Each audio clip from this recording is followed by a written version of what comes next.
All right, good afternoon and welcome to the 2020 Young Authors Conference presented by Tri-County Educational Service Center and the Buckeye Book Fair. I'm so glad you decided to join us today. We have a really exciting presentation coming up.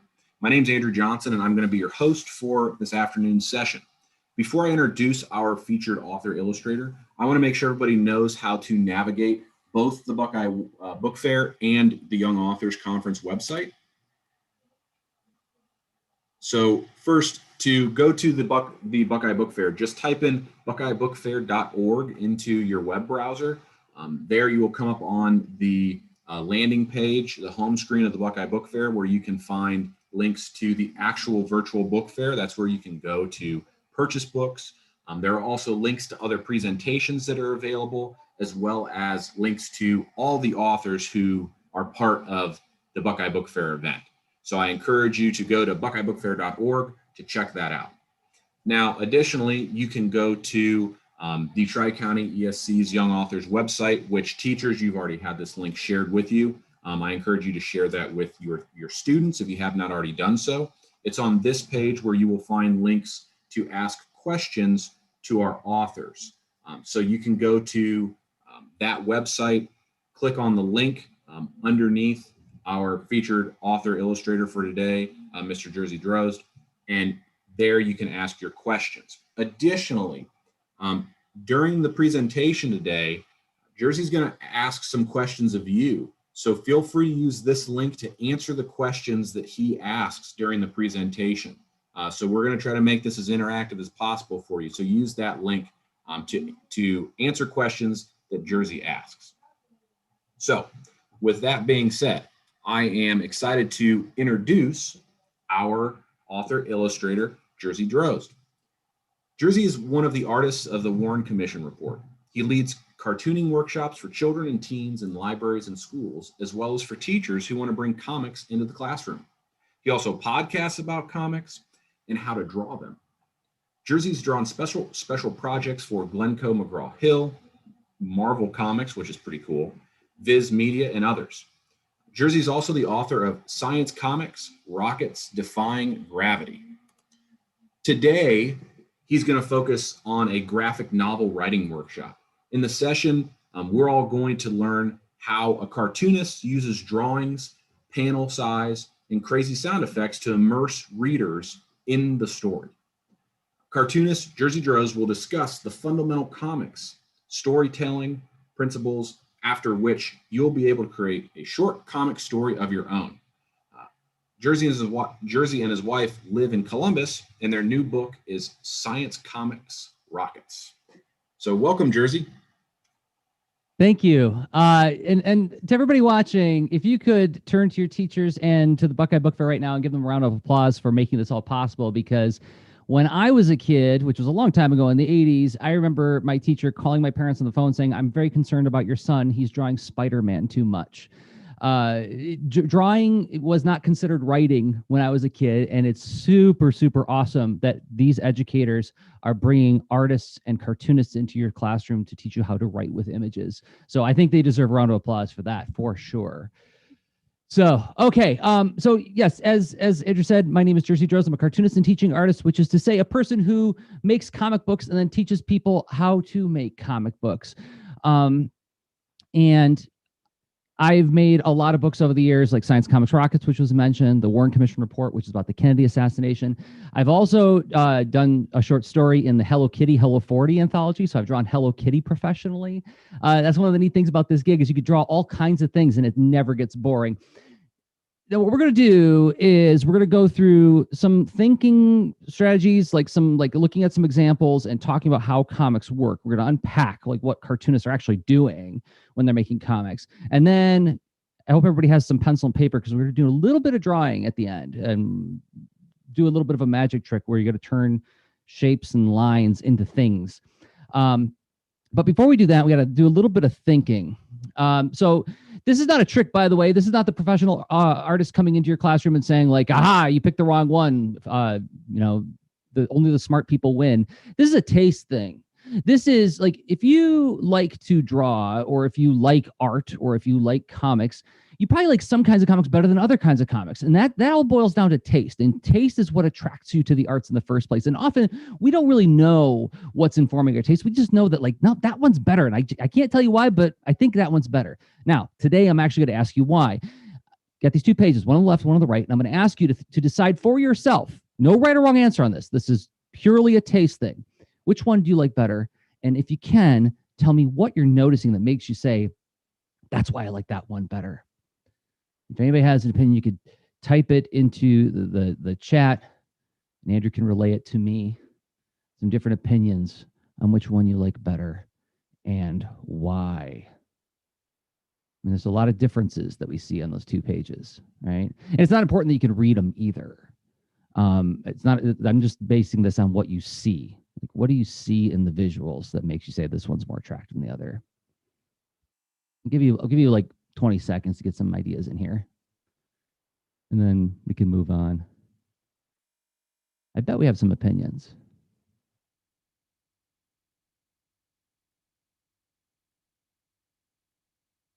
So I show these two pages in workshops around the country, and I ask adults, I ask kids, I ask teens, the same question I just asked you. And about half of the room will like each page better for different reasons. So some people say, well, the one on the right looks more professional. It's got color on it. It looks like somebody used a computer to help make it. There's a lot of characters on it. It seems very exciting. It's got that flame thing going on that's dividing up the panels. That's cool. But another half of the room will like the one on the left better, because they say, oh, it's easier to read. It's easier to tell what's happening because that one on the right is awful busy. There's a lot of stuff going on there, and I can't tell which purple box to read next. So I think I like the one on the left better. Or they'll say, oh, the one on the left looks like a person drew it. Like it looks like it's pencil on paper. And the one on the right looks like, well, a computer was involved. And it feels a little less personal. It feels more like a product. It feels like something I'd buy at the store versus the one on the left is like something I might have made, right? And then I'll ask the room, okay, who thinks they were drawn by the same person? And the room will be pretty split. Some people think yes, some people think no, they were drawn by different people. And this is the only trick of the day. I drew both of these. I drew the one on the left when I was 11. I drew the one on the right, a few years ago. And the first big idea is this: if you just draw every day, you just get better at it. That's all. It's like just that's called practice, right? You get on a bicycle, you don't say, where do my feet go? What happens now? It's like once you've practiced enough, the bike just feels like it's a part of you almost. You just get on it. You don't think it through. You just start riding. It's the same thing with drawing. I've just been drawing every day since I was 7 years old, and you get better. And the one thing, the rooms that I show these pages to, they always agree that the one on the right looks more quote unquote professional, right? But this is the big idea, is that half of the room always seems to think that the one on the left is better, which kind of breaks my heart. Like they're saying like, oh, we like the way you drew when you were 11 better than the way you draw now, because I've worked professionally for 25 years doing this stuff, and in that 25 years, a quarter of a century, I've had to learn a lot of things like anatomy. How does the human body work? How is it all connected? Where do the muscles go? Where do the ribs go? Where's the skull go? Body language. How do I make my characters pose and gesture and move in a way that tells the reader how they're feeling?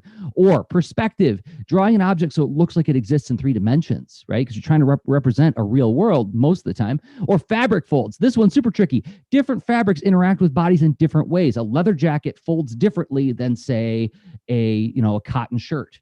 So there's a lot to learn. I've spent a long time practicing to get as good as I am.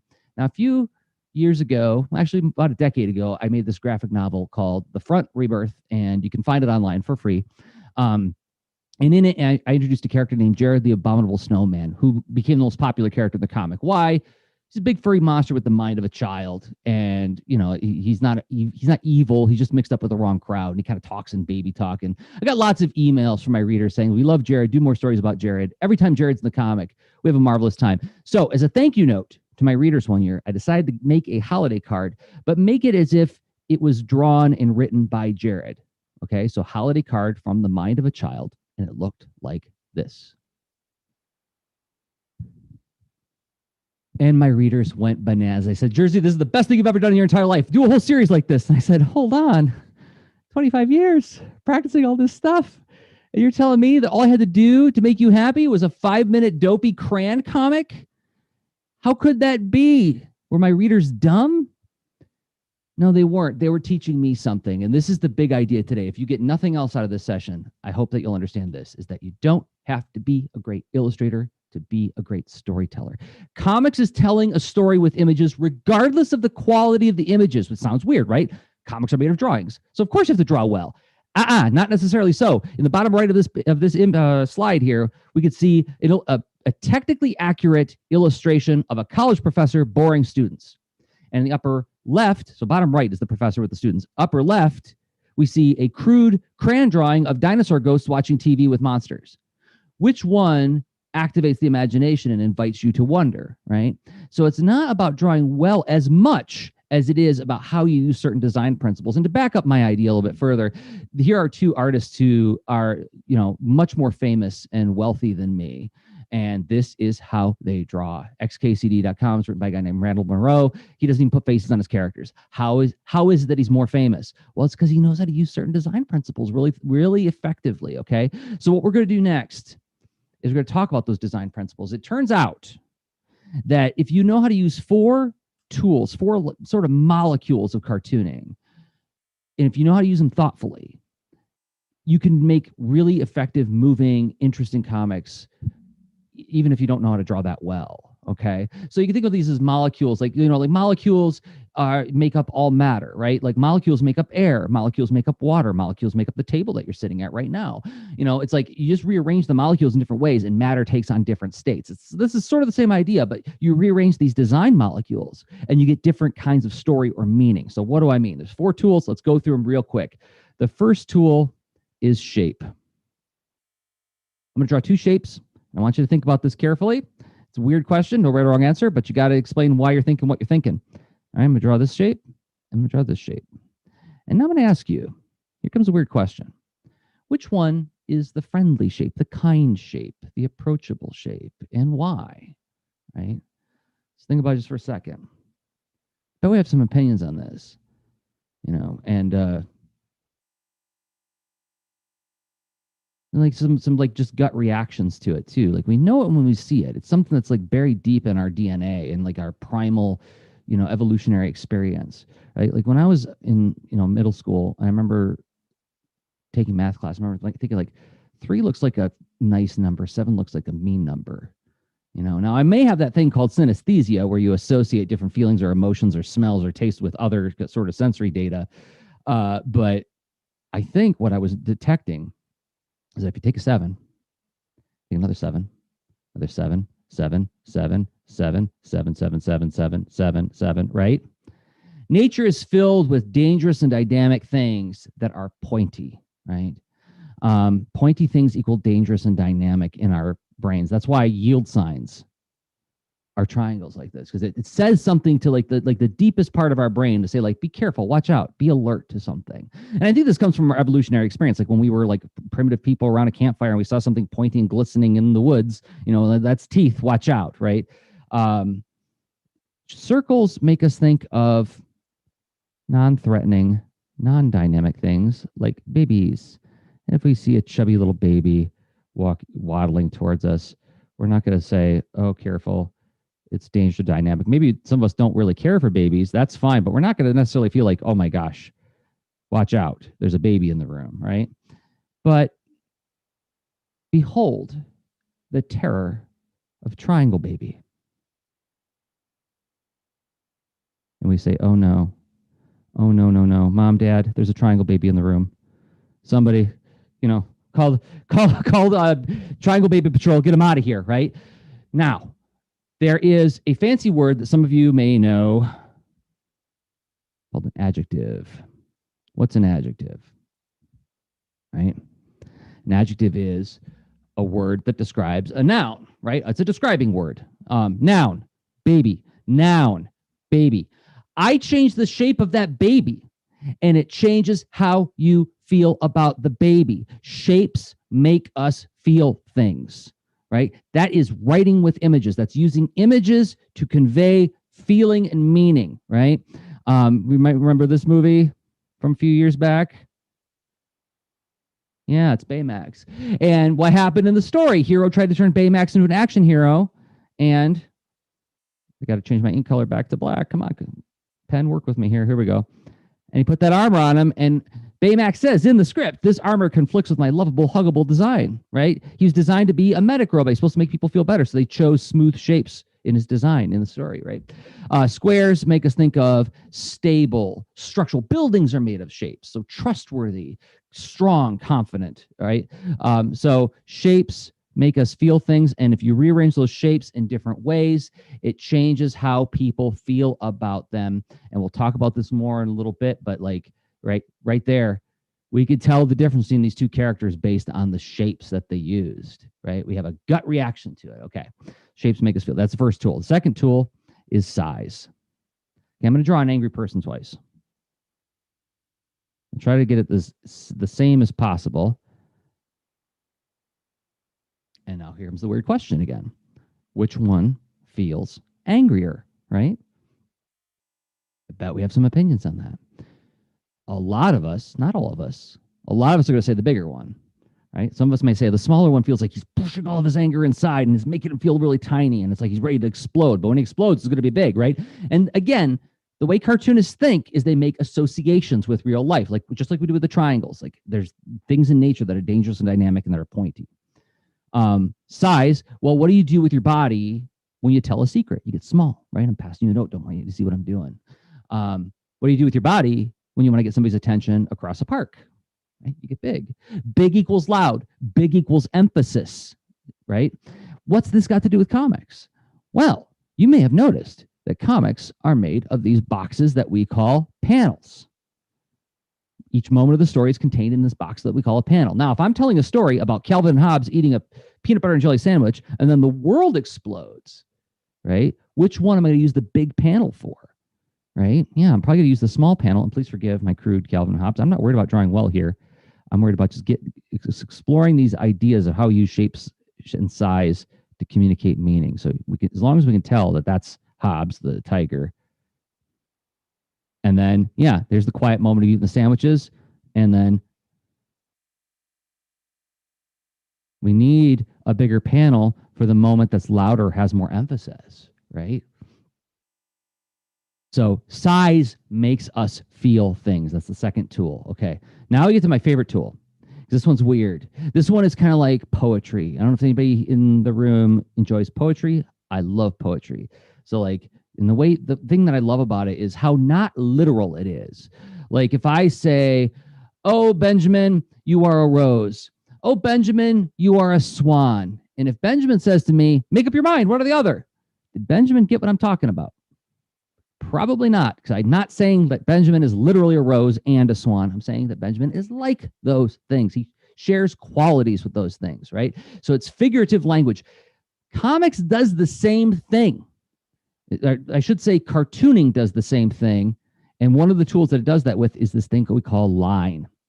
There's no lines in real life, right? I can hold up my hand, you know, and there's not a black line defining the shape. It's just the color of my hand and the color of whatever's behind it, right? But in a comic, everything is turned into lines, which means that nothing is real, which means that everything has the potential for more meaning than before because we can be non-literal with it. Now, what do I mean? I'm going to draw two lines. Line A, line B.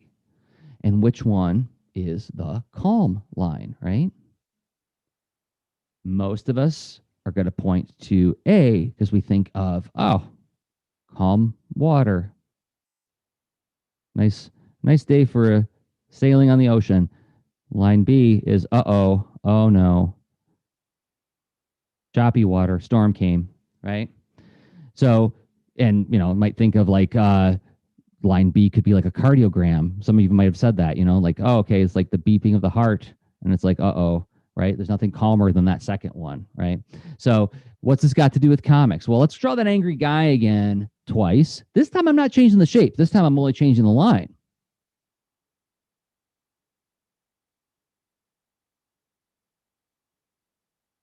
Right?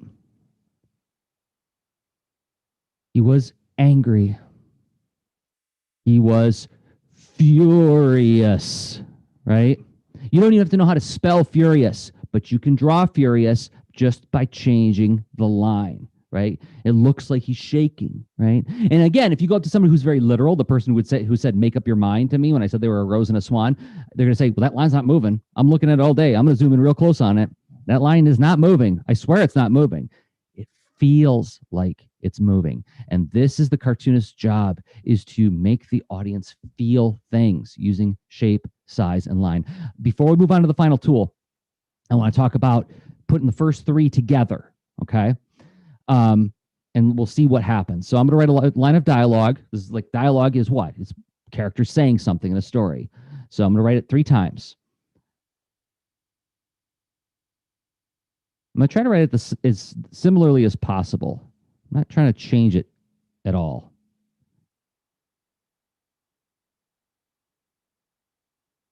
And this is an opportunity, everybody, if we have any actors or actresses in the room who want to do some interpretive reading, we'll read these as a group, okay? And you can just do it in the room. I won't be able to hear you, but your teacher will, and you're going to teach them something about shape, size, and line. Okay, because, yeah, they don't know what's coming. Maybe some of you do. How's this first one sound? Right? Yeah, what? No eggs? How's the second one sound? What? No eggs? Yeah. And how's this last one sound? What? No eggs? You read them pretty much the same. Some of you did like a little bit of extra interpretation on the last one because maybe it felt like you were kind of asking 3 times in a row.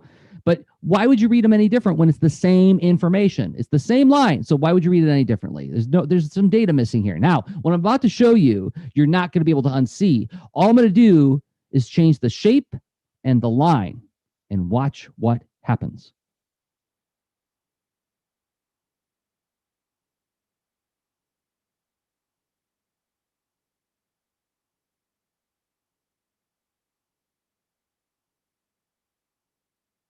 All right. How's this first one sound? 1, 2, 3. What? No eggs? All right. Teacher, cover your ears. How's the second one sound? All right. Exactly. And how does this third one sound? Now, some of you did like a no eggs kind of thing. Why? Right? Well, because it's dripping. It's slimy. It's like the Goosebumps logo. It's like a zombie's talking or a ghost is talking, or maybe it makes you think of icicles or something, right? The point is this. I changed the shape and the line, and you hear different voices in your heads. If that's not magic, I don't know what is, right? And notice none of this has anything to do with drawing well. These are not like really technically wonderful drawings, but I'm changing shape, size, and line to communicate meaning. That's writing with images. Notice, that's why I use images and not drawings. Because the drawings like tends to trip us up and we think that we have to suddenly be like great illustrators. And that's not the case. You just got to use this stuff thoughtfully. Okay, the final tool is color, as some of you might have guessed. And you might remember this movie called Inside Out. This girl has all these feelings in her head. And the feelings all have different colors that feel like they naturally correspond to the emotion that the character represents, right? Joy is mostly yellow. Sadness is mostly blue. Let me get some arrows going here. Anger is mostly red. Disgust is mostly green, and fear is mostly purple. So color makes us feel things too, and these Pixar designers are no joke. They know what they're doing.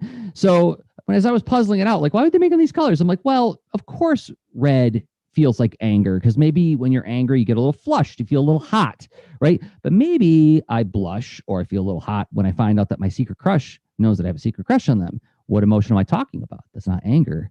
That's love, right? February 14th, Valentine's Day every year. It's like all red and pink everywhere. Red is the color of anger. Red is the color of love. Very opposite emotions, right? But the interesting thing is they both have a target. They're outward going emotions. They have some place to go. I love you. I'm angry with you, right? They go someplace. It's out. It's warm colors tend to have an outward motion, like in terms of like the way the emotion is going. Blue, maybe we think of rainy days, overcast skies. It feels very sad. But then also big open ocean. Big open spring sky, right? Blue is the color of sadness. Blue is also the color of calm. Now, blue is a cool color, right? And cool colors tend to be pulled in feelings. Even look at sadness's pose there, right? It's like it's pulled in like this. Like, yeah, you know what? I don't feel great today. I feel kind of bummed out. I just want to be by myself for a little while. Just want to sit with my feelings, right? Or it's like, hey, you know what? I'm feeling mellow. I don't need to go to that party tonight. I just want to just kind of chill out right now, right? So cool colors, pulled in feelings. Warm colors, pushed out feelings. these things, they just work on us. We just feel it intuitively. Nobody's sitting in the movie theater watching Inside Out going like, well, it's clear they turned this character red because red is the color of anger. Nobody's thinking that. It just happens. We just feel it. And that's what the cartoonist's job is to do, is to like use these things thoughtfully so the audience just feels it. Okay, green. Well, why would it be discussed? Well, broccoli for some people. I happen to love broccoli and spinach. I didn't as a child, though. And something happens to you when you grow up. You start liking really gross things. But then, but it's also, we think of like snot, vomit, rotting things, right? Green. Green is gross. Like if a character in a cartoon like gets sick, their face will often turn green. But green is also the color of, yes, grass, trees, growing things, life.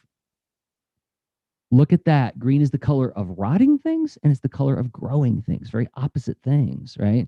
Now we get to two that are more, by the way, this is by no means an academic chart that you can take into your college years and say, like, look, I'm going to write a 10-page paper on this. This is more of like sort of a survey of generalities in terms of how color works and how color makes us feel things. Because now we're going to get to two that are more culturally associated with things and have to do with like sort of like historical information. So purple.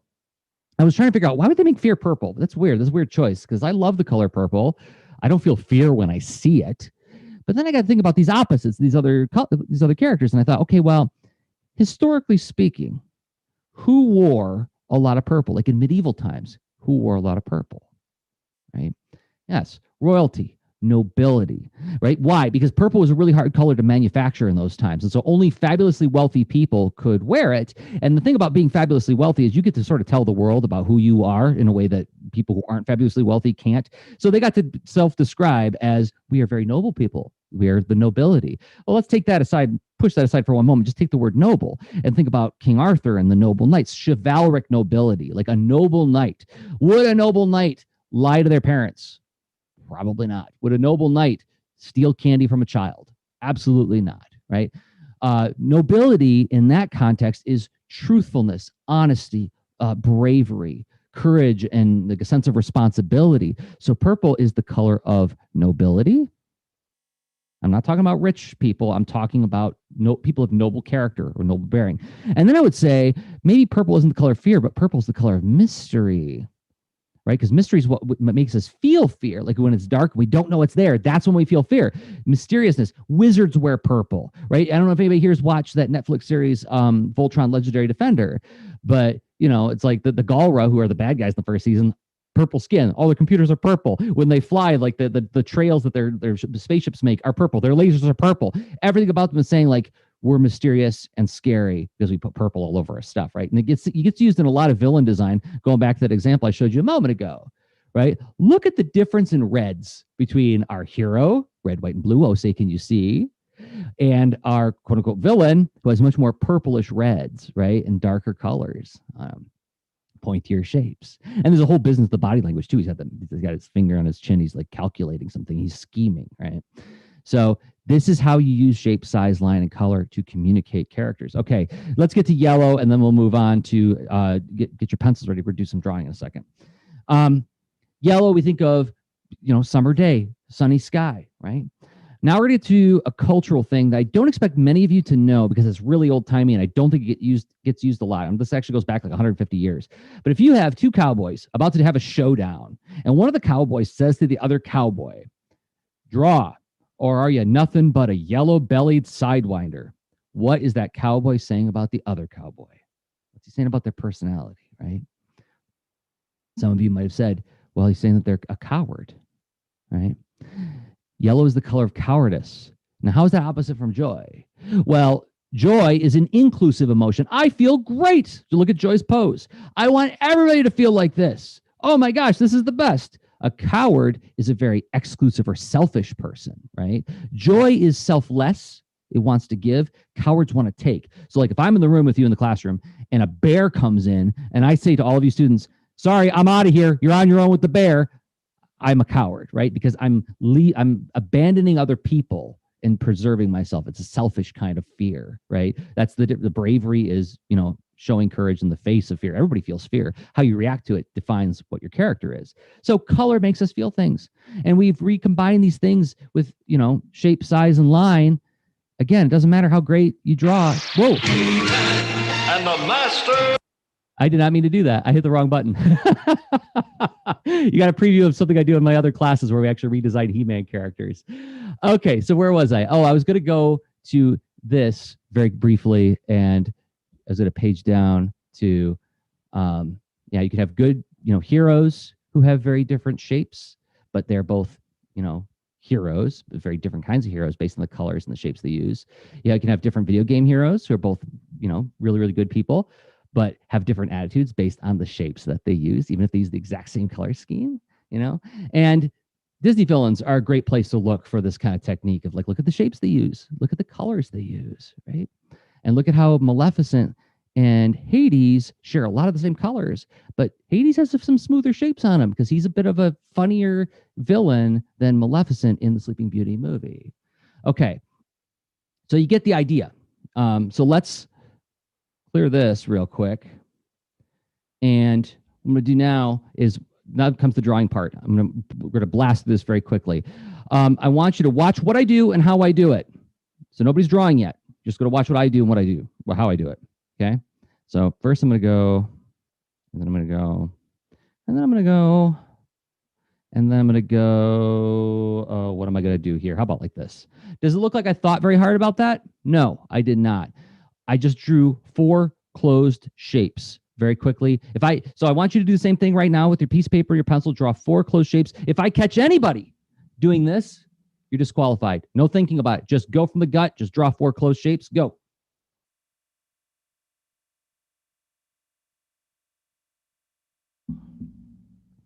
And while you're doing that, I'll show you what you're going to do after that. So now I've got these 4 shapes. And, the cool thing about being a cartoonist is you get to exercise this skill where you are making associations. Like you look at clouds, you say, oh, that's a Volkswagen. That's a praying mantis. You can tell what different, you can like sort of infer shapes into things. So now I'm going to do the same thing. I'm going to look at these 4 shapes. I'm going to say, what do I see there? I'm going to turn it around. I'm going to turn it sideways, turn upside down. Say, what do I see? And what can I turn that into just by adding some lines? So now we're going to add, but we cannot subtract. We can't erase any of the lines that we previously put down. We just got to build something on top of it. So I'm going to go, okay, well, this kind of looks like maybe we could put a 4th leg there. It's an elephant. Let's go like this, my elephant. Okay, what do I see here? Is that like a jumping? Is that like a jack? Is that a gingerbread person? How about I do this? Turn it into a ninja. I'm not being precious about this. I'm sort of reacting to my own drawings, just guessing. We'll see where it leads me. Okay, well, this S shape is like clearly some kind of serpent. Let's make it a sea serpent. That's cool. This looks like it must be a horn there, okay? This last one, oh, yeah, I see a dude with a big nose and a hat. Okay, so that's what you're doing. You're going to take these 4 shapes. You're going to see what you see in there, okay? See what patterns you can find and try to turn it into something, okay? We'll do that for like not a whole long time. How about like 10 seconds? Because I don't want you to think about it too hard. And it's okay if you don't finish them all, but try to finish them all. Just like scribble on top. This is sloppy drawing. This isn't about drawing well. This is about using shape. Everybody keep drawing while I'm talking. This is about using shape, size, line, and color. We're not using color yet, but shape, size, and line to, create meaning. And a lot of the times, I like to work from sort of the subconscious part of my brain. I try not to put too much thinking into what I'm just sketching and doodling on the page. My sloppy drawing is me sort of like throwing out all the wrong ideas so I can find the right idea. And maybe your first idea is your best idea, but you don't know that until you test it, And that's why we do first draft, second draft, third draft. We do that in comics all the time. Every graphic novel I've ever drawn, I've drawn 3 times. I do a first draft sloppy copy, and I often do it on like little sticky notes because I don't want to spend too much time on it. And then I do a second draft, and then I do a final copy. Okay, so hopefully you got a good number of your characters sort of doodled on, so that you've got like 4 things now.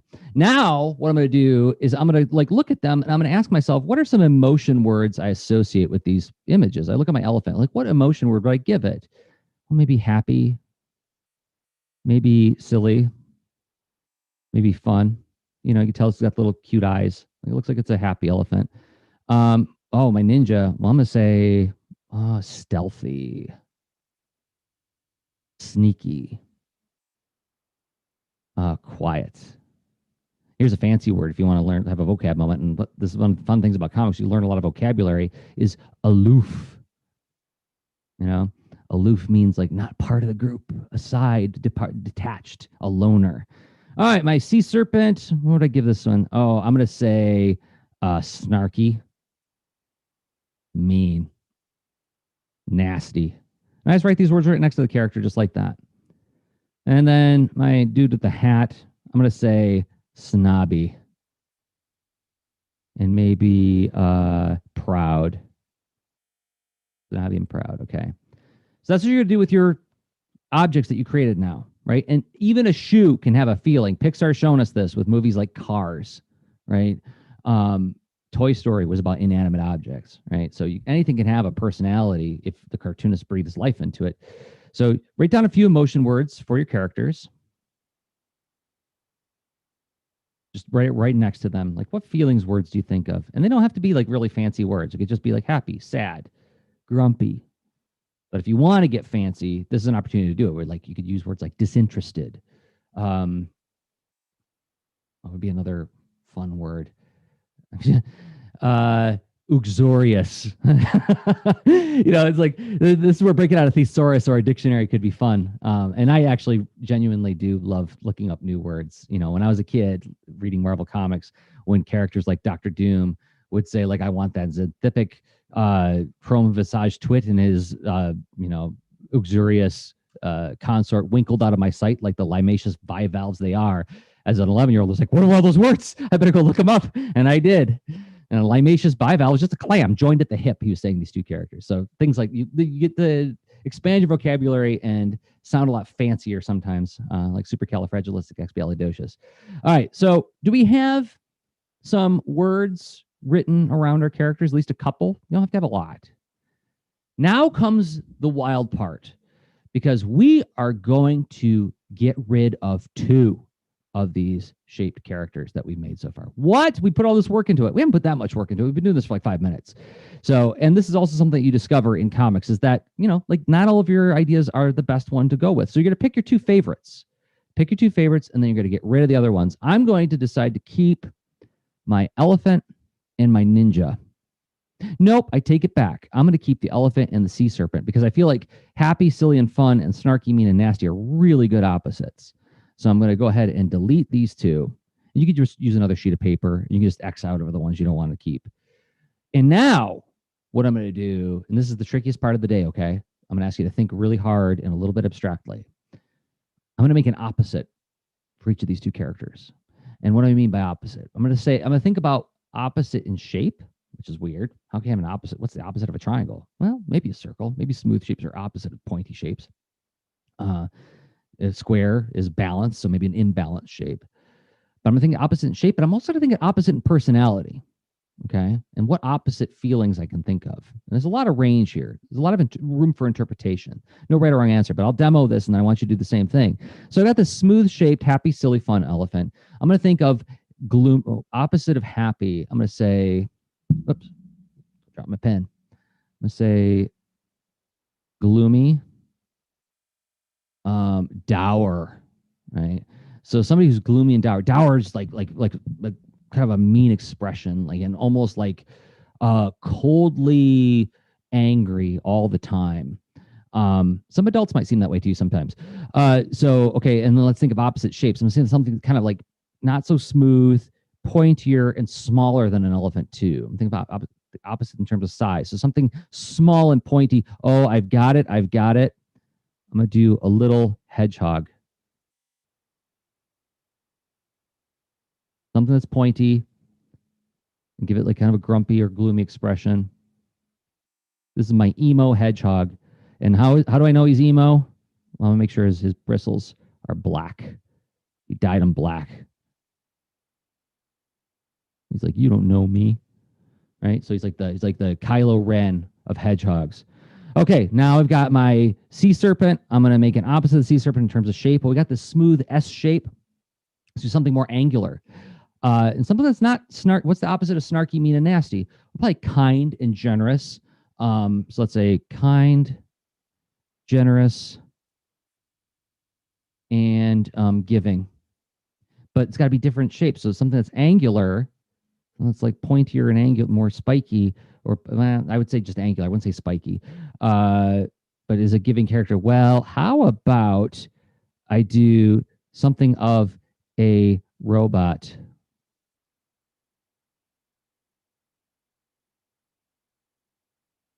And it's a robot who's built to serve people. And even though it has this kind of fearsome shape, has a very kind personality, because we can't judge people by their looks, right? At least you shouldn't. It's not a very smart thing to do. So, all right. Now, what have we done? Congratulations. You just made a cast of characters. This cast of characters will have things to talk about and disagree about. Like our snarky, mean, nasty sea serpent might play some tricks on our happy, silly elephant in the hopes of making the silly elephant sad. And then maybe the kind, generous, giving robot will take issue with the snarky, mean, nasty sea serpent, try to talk some sense into it. Meanwhile, the gloomy and dour hedgehog will say, like, hey, you know what? Happy, silly elephant, sometimes it's okay to feel sad. Just let it happen. Feel sad for a little bit. I'm here with you. I'll just sit by you. Right? Now, that's a friendly thing to do, but he's doing it in a gloomy and dour way, because you could be gloomy and dour and still be kind, right? So we can find different hidden depths of these characters just by finding out what the two of them would have to talk about and how they would interact with one another, right? And maybe our kind, generous, giving robot would, by being so kind and generous to the snarky, mean sea serpent, would teach it that, hey, maybe you don't have to be a jerk all the time. Maybe there's reasons to be kind to people, and maybe there's more benefit in that. Maybe you'll feel better in the long run being kinder to people than you will by having that momentary thrill of making somebody feel small, right? So that's the kind of wondering and thinking you can do just by starting with some random shapes, applying some emotion words, getting rid of two of them, make some opposites, and now you've got a cast of characters to begin banging ideas around against each other. And this is something I do all the time in my work, by the way. This is something where I make lots of graphic novels. Yes, big, multi 100-page graphic novels, but they start out as mini comics. And my mini comics are just like 8-page stories where I'm test driving an idea. And I'll start by just drawing some shapes, coming up with some character ideas based on those shapes. Like, for instance, this nasty lizard character who has some smooth shapes because he acts friendly, but then he's got pointy shapes on him because he's actually got a secret. He's not that friendly, even though he acts like it, And then I just work out a very short, quick story just to see, well, how do I feel about these characters? Is there more to tell with this? And then it turns out, yeah, some of them, there is more to tell. And then I take those and I turn them into longer stories. But it always begins with me doing a lot of experimentation. I do lots and lots of mini comics that you can find on my website, where I just play with an idea for 8 pages. And if, I like it, I'll print it up and I'll maybe sell it at conventions and things. But we don't necessarily need to make a graphic novel out of it, because a graphic novel is a big investment. And I'd rather make sure that I've done a practice session. Yeah, it's like practice. Like when you're preparing for a play or preparing to play music or preparing for sports, you do practice. And I feel like my mini comics are me practicing the idea. And then if it feels like I'm good at that idea and I like that idea, then I can maybe do something that takes more time with it. So with that, I will close my presentation part, and I would be glad to open this up for questions and answers, because I want to honor your curiosity and your time. So if anybody has any questions, if you've had any questions and have been posting them, I'd be glad to respond to them now. And once again, thank you to all the teachers and to the Buckeye Book Fair for inviting me here. Yeah, thank you, Jerzy. So yeah, we have a lot of questions. Oh, great. First question is, what app do you use to draw on your tablet? Good question. So yes, the tablet I'm using is sort of like a Microsoft Surface. It's one of those ones where you can draw right on the screen. And the app I'm using is called Clip Studio Paint. I'm going to go ahead and write it out on the screen. Clip Studio Paint. And it's an app, it's like Photoshop, but it was made specifically for drawing comics. And I've been using this a lot over the last 5 years to make my graphic novels, because it's just wonderful to have a digital tool that is so well suited for the problems that a comics artist faces. Now, do I work entirely digitally? No, I do not. It changes project to project. So some projects I do 100% digitally, and I can see if I can find a file real quick of something I've been working on that is all digital. So actually, I'll go to this one. Here's one that I'm happy with, that I did a combination of everything. So open up page 1. This is a spooky comic that I've been working on with like ghosts and goblins and things. And what I did is I start out by penciling everything digitally. Let me get my inks out of the way. So I did the, sort of the first draft or second draft on the computer, in the computer. Then what I do is I actually print out I have a printer and I have these big sheets of watercolor paper, and I print out the drawing on that, and then I go in with brush pens and I ink it by hand, then take it back in the computer and color it digitally. Now, why print it out in light blue? And that's just an old technique from the days of printing, and when when newspapers are being printed with these giant offset cameras. This color blue is really easy to remove digitally. So I can ink over top of this and I don't have to erase the pencils. And as a matter of fact, I couldn't because they're printed onto the paper. So when I put this on the scanner, there's a trick you can do to say like, okay, just scan everything except the color blue. And then I get perfectly clean inks like I was showing you on my screen here, that I can then go ahead and color underneath. So that those inking lines were done on paper, and you could tell because it's got like that gritty texture to it. Mm-hmm. And then I put the colors on underneath like that. So a lot of stages, but I tend to use a combination of the tools. Like what excites me about the time we're living in is that there's no right or wrong tool. It's whatever tool you enjoy using. So I have some friends who do everything only on paper. They don't have anything to do with the computer. And then I have other friends who do everything 100% digital. And I like to play with whatever I feel like playing with at the time. And the important thing is that we have options. It used to be that, when I first started in like 1992, you'd have to go to a drafting supply store, and there were correct tools to use to do lettering and to do like panel borders and things like that. Fortunately, we have a lot more choices now. So it's a good time to be a cartoonist. Yeah. So another question, did you go to, were you formally trained to be a cartoonist, or is it something that you just kind of worked at your whole life? It's something I've worked at my whole life, and I did not go to art school. However, I get this question a lot from parents and students who like really want to know, like, how do I make sure I do this right? I think art school is beneficial in that it forces you to level up at your work in a way that if you're not very motivated, like if you only draw when you feel like it, you need art school to get you to do it. Right. And plus you make a lot of really good connections in art school.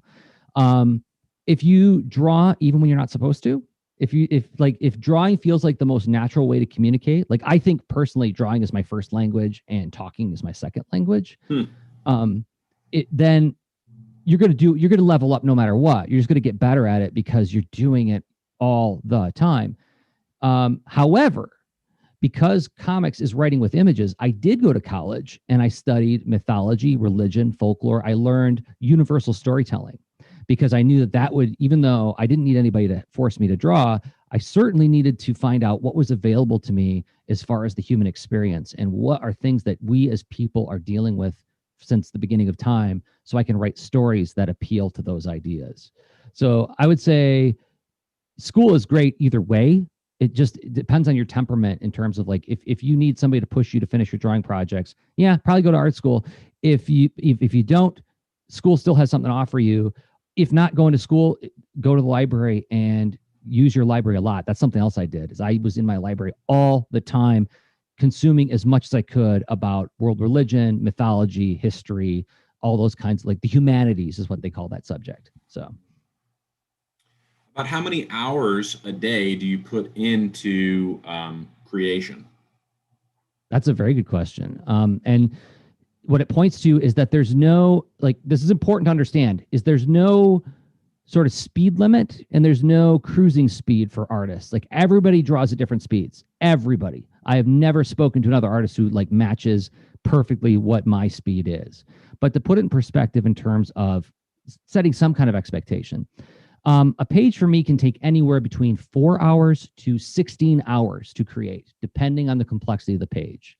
And what does that mean? That means like that's the thumbnailing, the penciling, the inking, the coloring, the lettering, all that together.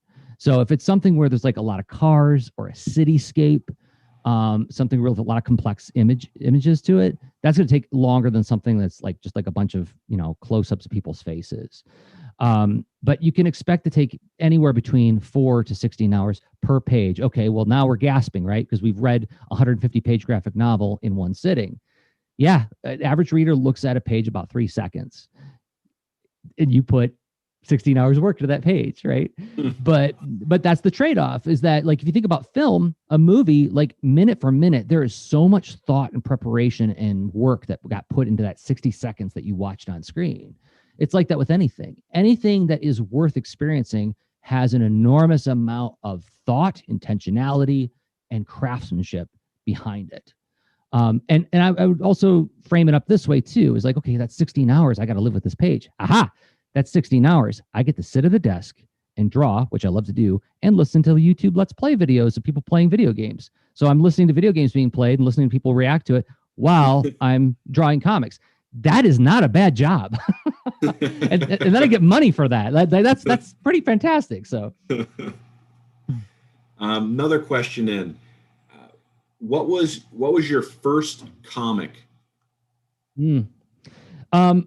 So I grew up in a very rural place. Like it was actually a town called Beale City, Michigan, which is in the very center of the Lower Peninsula, and it's out in the country where like my nearest friend was like a 10-mile walk. And I don't want to sound too old timey about this. I went went to school barefoot uphill both ways, but I didn't have access to a lot. Like there was one general store in the town, like Little House on the Prairie. There's no gas station, so I didn't have access to comics growing up. And fortunately, my parents came home one day with a box full of secondhand comics they got at an old bookstore in another town. And they were all, now remember, this is the mid 80s.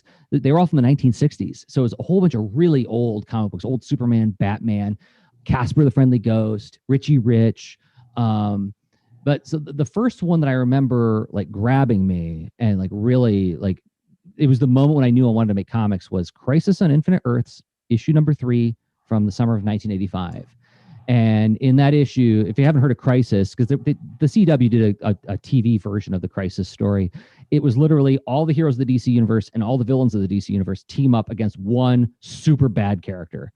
And it was a 12-issue series. And so it was just like, it was like the Odyssey or the Iliad, but with superheroes.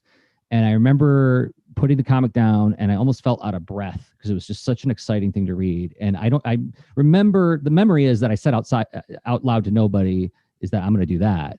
I don't know if I said anything, but it felt like I did. It felt like I made a promise to myself that, okay, that's whatever just happened there. That's what you got to do forever, So I read all kinds of comics now, though, right? So like Raina Telgemeier is one of my favorite authors. Raina is actually a friend of mine. I spent the night at her house. She spent the night at my house. And that's another thing, is like the comics world is very small. Like once you start doing this professionally, you meet everybody who works in comics and you all know each other, like Judd Winnick, Jared Krasaska, Dan Santat.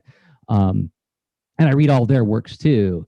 I like superhero stories. I like slice of life. I like memoir. I like fantasy. I like scary comics. I'd rather read a good comic than watch a great movie any day of the week, because comics has so much to offer in terms of a reading experience and a story experience.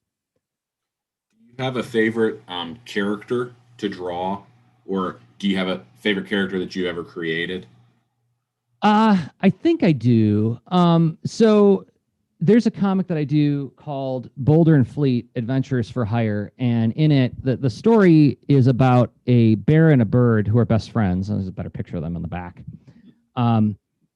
And the whole premise is that they want to be professional adventurers, where they, go out on quests for money and get paid by like different, towns and princes to go do on these adventures. But the bird thinks that the way to do that, the way to get famous, is to beat up and defeat enemies. And the bear, who's very powerful, thinks that the best way to become famous is to make the most friends. And so there's a dynamic and a tension between the two of them where the bear he really doesn't like to fight. He hates fighting. He's really good at it, but he hates doing it. And the bird is much smaller and she's very aggressive, but she's not always the most powerful person in the room. So I love drawing them because I love that tension of this idea of like, how do we think about force and when's the right time to use it? I think that's a very important story to explore. And because of it, I love drawing a big and powerful character who is like super cheerful and kind at the same time. There's an expression I once heard about heroes is like, can they be strong enough to be kind? And I love that idea of like kindness requires strength beyond what we typically think of as strength. And so that's why I love drawing this bear, because he represents that for me as being big and powerful, but really kind. Awesome. And we have one more question here. Okay. So of the 4 tools that you started off the presentation explaining, do you think that one tool is more important than the other, or are they equally important? Do they feed into each other in different ways to create more meaning with what you create? Oh, that's a great question. I've never gotten that question before. I would say, as just like a general gut reaction to it, is I would say it depends on the art. Whoops, I'm going wrong thing again. Go to this thing, Jerzy. Here we go. Why did it? Oh, my OBS froze up. Are you still there? Can you hear me? Yeah, I'm still here. I see you're frozen, but I can hear you. Okay, yeah. My broadcasting app froze up on me. I was going to pull up a cool example. But I would say that it's interchange. It depends on the art style. So if you have a very simple graphic art style, like say Dogman, like Dav Pilkey's Dogman, has a very simple visual style, then shapes are probably going to mean more. Like it's going to be like there's an example of like the fewer lines you have, the more each line is saying. And so if you have a very simple graphic style, then the shapes are telling more of the story than like the color necessarily. I would say the more realistic your style gets, the more all those things sort of like become equal players. And if you did something that was just all color, like there's a great book and a cartoon called The Dot and the Line. Anybody heard of this? And it's a romance in lower mathematics. It's an 8-minute video you can find on YouTube for free. It was animated, and the two characters there's a line and a dot, and it's actually like a really moving romance story between these two characters. And it's all in how the line changes his shape to express his emotion. So in that case, shape is telling you everything, right? It's communicating so much more because you've winnowed it down to just a dot in the line. But I would say, generally speaking, I would say they're all equally important. They should be considered all the same. But our experience as artists is going to make us like more attentive to other ones. Like, so for instance, I don't think about color as deeply as I do about line. So like my lines tend to be, I focus on them more, and that just becomes part of your style. Yeah. So your style you kind of gravitate towards whatever your style is, and that's almost your primary mode of communication inside of the creation of your images. Yeah, that's a great way of putting it. Yeah, and I would say I would also borrow the language from Neil Adams, who was a Batman artist in the 70s, and he said that your style is what you do wrong. So like whatever you're ignoring in your art and what you're focusing on, that the style will reveal itself over time. You don't have to go in search of it. It will. You have it already. Your skills just aren't showing it until you level up your skills in the directions that are interesting to you. Well, I want to thank you so much for joining us today. I know that I definitely learned a lot. I'm sure the kids learned a lot too. So thank you for taking the time to answer the questions, to give us some insight into your professional experience in writing comics. It was an absolute pleasure. And I think the students, I think you should give one more round of applause to your teachers and to the Buckeye Book Festival for bringing these authors into your classroom. That is a marvelous thing they're doing, and it shouldn't go unthanked. So round of applause to the teachers. Thank you all. Thanks, Jerzy. We appreciate it. So this concludes the session for today's Buckeye Book Fair and Young Authors Conference. If you want to contact Jerzy, you can see his URL is available on the screen right now, as well as the URL for the Buckeye Book Fair and the Tri-County ESC's Young Authors Conference. I do want to remind teachers to go ahead and complete that survey on the website for the Young Authors Conference through Tri-County ESC. If you fill that form out, you can identify how many students attended the presentation, and you will have a certificate that's generated, and you can print that off and post it so everybody can see that your kids participated. So again, thank you so much for joining us today. We really appreciate it, and we have one more session tomorrow, and we hope that you can join us then. So on behalf of Buckeye Book Fair and Tri